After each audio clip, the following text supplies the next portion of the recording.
दोस्तों, Bharat live news में आप सभी का स्वागत है। मैं हूं असरार हयात और इस वक्त हम मौजूद हैं जोकीहाट विधानसभा में और हमारे साथ फयाज़ कमर साहब हैं और बातचीत करेंगे, जानने की कोशिश करेंगे क्या कुछ चल रहा है। अभी कुछ दिनों में बिहार विधानसभा चुनाव होना है, तो जोकीहाट विधानसभा पर बातचीत के लिए हमारे साथ फयाज़ कमर साहब। फयाज़ कमर साहब, कैसे हैं?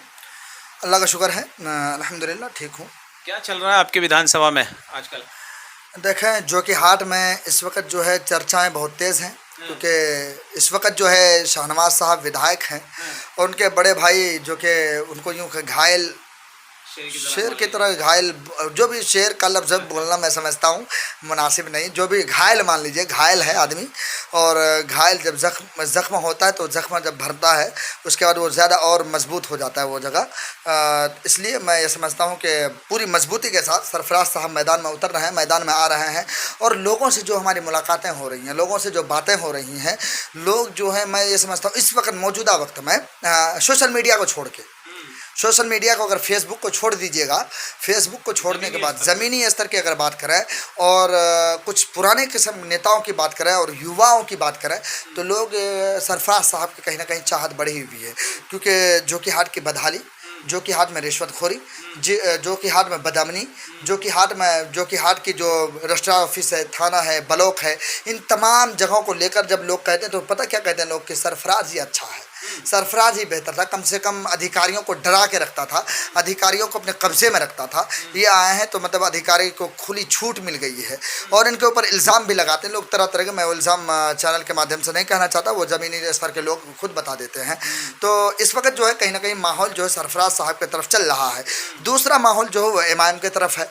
लेकिन लोगों का ये भी कहना है कि अगर सरफराज साहब एमआईएम में आ जाते हैं तो 1 लाख प्लस वोटों से जीत सकते हैं, एक तरफा वोटों से जीतेंगे, यानी कि फिर कोई टक्कर ही नहीं है। अच्छा। यानी बिला टक्कर के। तो कहीं ना कहीं इसमें जो है सरफराज साहब की पिछले कई सालों की मेहनतें हैं और लोगों से मिलना, लोगों से जुलना। आप देखे होंगे सोशल मीडिया में हर खुशी गम के मौके पर जो है सरफराज साहब पहुंचते हैं, इलाके का दौरा भी कर रहे हैं, कभी यहाँ कभी वहाँ, और लोग इसके ऊपर सवाल भी उठाते हैं कि एमआईएम नेता अब्दुल्ला सालिम साहब यही तो आरोप लगाते हैं कि इन जनप्रतिनिधियों को आप देखेंगे तो अक्सर कहाँ देखेंगे, किसी की मृत्यु में देखेंगे या तो शादी के माहौल में देखेंगे, जनता के बीच नहीं देखेंगे इनको। अरे अभी सरफराज साहब प्रतिनिधि कोई थोड़ी ना है किसी पद। उनके भाई शाहनवाज तो अभी एमएलए हैं वहाँ के भाई। तो उनके भाई नहीं, उनको अब उनका विरोधी कहिए इस वक्त। भाई मतलब सिर्फ रिश्ते में तस्लीमुद्दीन साहब का बेटे की हैसियत से उनको भाई कहिए, लेकिन जब आप राजनीति में आ जाते हैं तो एक दूसरे का विरोधी बोलिए आप उनको।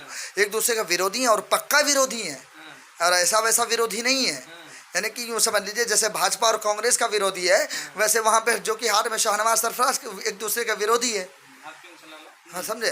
तो कहीं ना कहीं मैं सरफराज साहब की जो है ना, मतलब यूँ समझ लें आप, इस वक्त मौजूदा तो वो किसी पद में तो है नहीं, लेकिन उसके बावजूद भी उनकी जो है पर्सनालिटी और उनके लोगों के अंदर बीच में रहना, लोगों के पास रहना और लोगों को पहचानना और पहचान कर उनको इज्जत देना, ये तमाम चीज़ें देखी हुई मैंने। सरफराज साहब से देखा मैंने, तो बड़े करीब से मैंने देखा है सरफराज साहब को। इस वक्त मौजूदा वक्त में जो है सरफराज साहब काफ़ी मेहनत भी कर रहे हैं और जोकीहाट की जनता हो सकता है इसका फल भी उनको दे और जोकीहाट का नतीजा हो सकता है सरफराज साहब के पक्ष में आए। क्योंकि इस वक्त अगर अभी मौजूदा वक्त में अगर इलेक्शन हो जाए, या आज तारीख है 18 तारीख है, 18 से 20 तारीख में अगर इलेक्शन हो जाए, मैं ये समझता हूँ कि सरफराज साहब की जीत 100% पक्की है।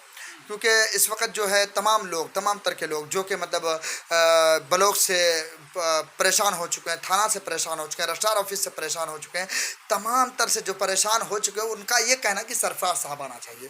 क्योंकि ये जो थे ना, अधिकारियों को डरा के रखते थे, धमका के रखते थे, यानी कि आवाम को ज़्यादा लूटने नहीं देते थे। ये वो सरफराज साहब ये क्या करते थे। लेकिन वो देखने वाली बात होगी क्या एमआईएम उनको टिकट देती है या कहाँ से आते हैं, क्योंकि पता नहीं आरजेडी में जाते हैं कि नहीं जाते हैं। अब दूसरी पार्टी देखें, बाजदा सूत्रों से खबर आ रही है कि ऐसा भी हो सकता है, इसलिए कि सरफराज साहब किसी पार्टी में अभी नहीं हैं। हाँ, देखें, जाहिर सी बात है, पॉलिटिकल लीडर हैं वो, नेता हैं वो, किसी भी पार्टी में जा सकते हैं ना। अब अभी से मतलब अब ये लगा लीजिए वो एमआईएम में ही जाएंगे तो ये कहना मुश्किल है ना, वो कहीं भी जाएंगे। लेकिन ये है कि उस जब इलेक्शन का टाइम होगा, जब आचार संहिता लागू होगा और ये इलेक्शन बिगुल बच जाएगा कि जोकीहाट में इतने तारीख को इलेक्शन होना है, उसके बाद हमें कन्फर्म पता चलेगी बात कि कौन जीतने वाले हैं। और लास्ट में हमें मोमेंट में पता चला, जो वोट डालने के बाद लोगों से बात करेंगे, लोगों से मिलेंगे। उसके बाद इंशाल्लाह पूरी जानकारी और तफसीली बात जो है उस वक्त हो जाएगी कि क्या सरफराज साहब का इस वक्त क्या कुछ चल रहा है, वो सारी बातें होंगी। लेकिन अभी मौजूदा वक्त में कहीं ना कहीं सरफराज मजबूत है।